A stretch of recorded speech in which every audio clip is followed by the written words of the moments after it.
Once upon a time, Ananda, Buddha's cousin, and a monk with exceptional intelligence and photographic memory, was out and about. He entered an encounter that nearly became a sex act.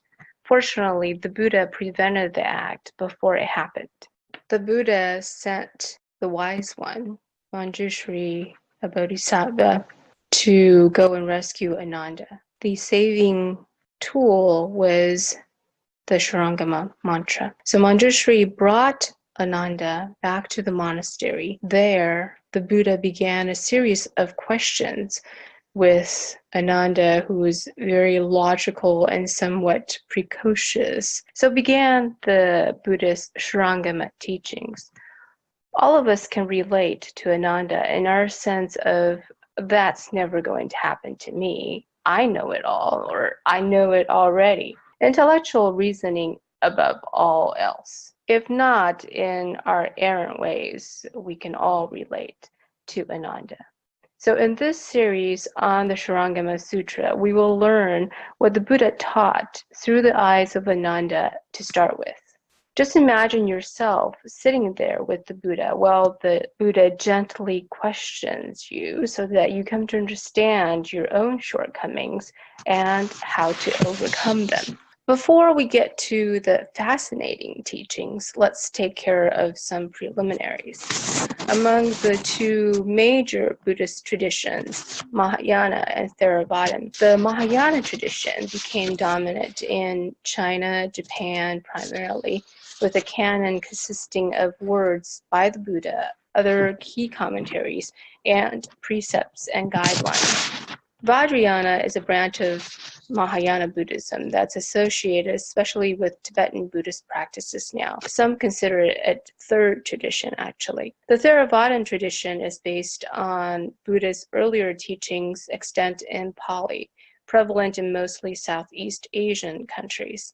The Shurangama Sutra is a Mahayana text only extant in Chinese, with various translations in English by now. It's a sacred text grouped under the esoteric teachings and teachings about meditation among the large Chinese Mahayana Buddhist canon. The powerful Shurangama mantra in this scripture makes this text an esoteric or secret teaching. The specific instructions on reaching enlightenment through listening and its foundational conditions make this a meditation guide. While some scholars have a question about the sutra and its authenticity, whether it's actually spoken by the historical Buddha, great masters have vouched that the sutra contains the teachings of the Buddha. We will explore these teachings by the Buddha as philosophical theories, but perhaps more importantly, as guidelines for a lived spiritual life. We will use both primary and secondary sources to explore the reality of the Buddhist meditator aiming for enlightenment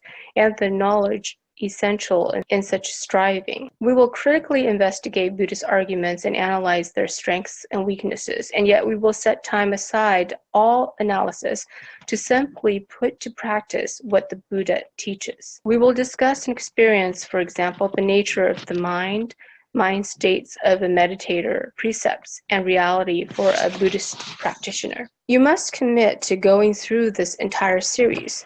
Participation through comments, email exchanges, and possibly online chats will help immensely. There are assignments in the form of exercises and papers. You are welcome to share your experiences and your writings with me or publicly. If you like feedback from me, I will be happy to provide them. The assignments are meant to help you integrate the lessons here, not to compare you with anyone else. Here are published English translations of the Shurangama Sutra.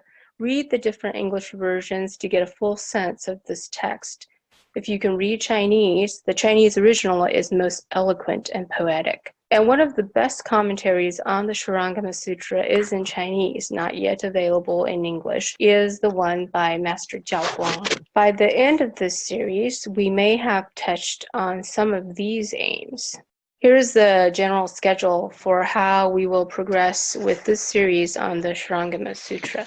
Just as you have a name that you like me to call you by, the sutra has a name.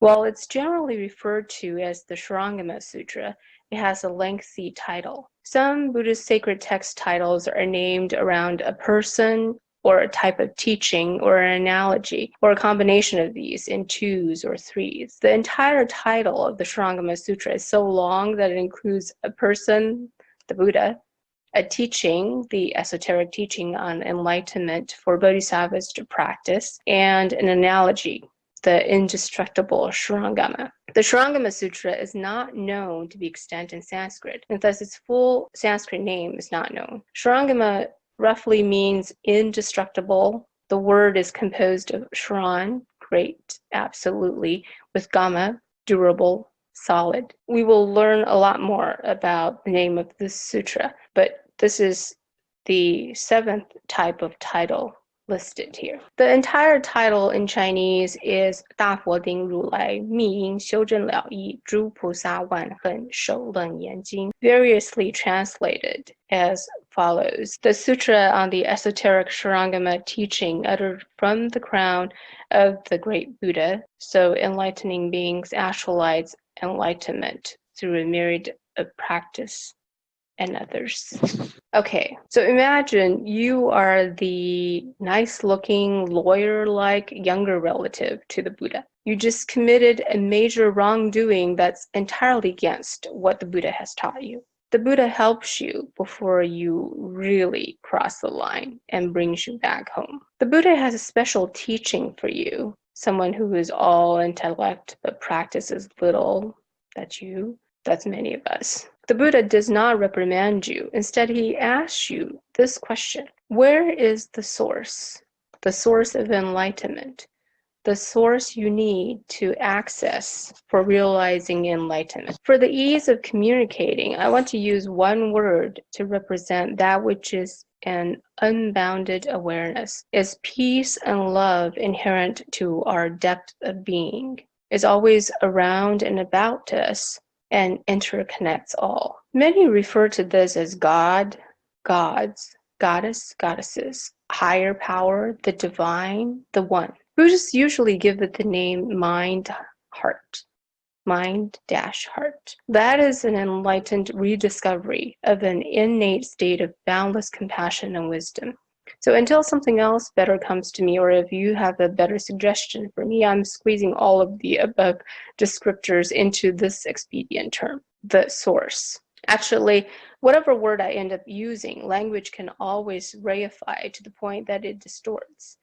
Were I to say that the source is this, or that the source is in the heart or in heaven, my words would fail because language delimits and rigidifies the source. Metaphorical language is often necessary precisely because the source can only be experienced. And now that I have the terminology, sort of, and with all the caveats, I can ask the question I really want to ask on behalf of the Buddha.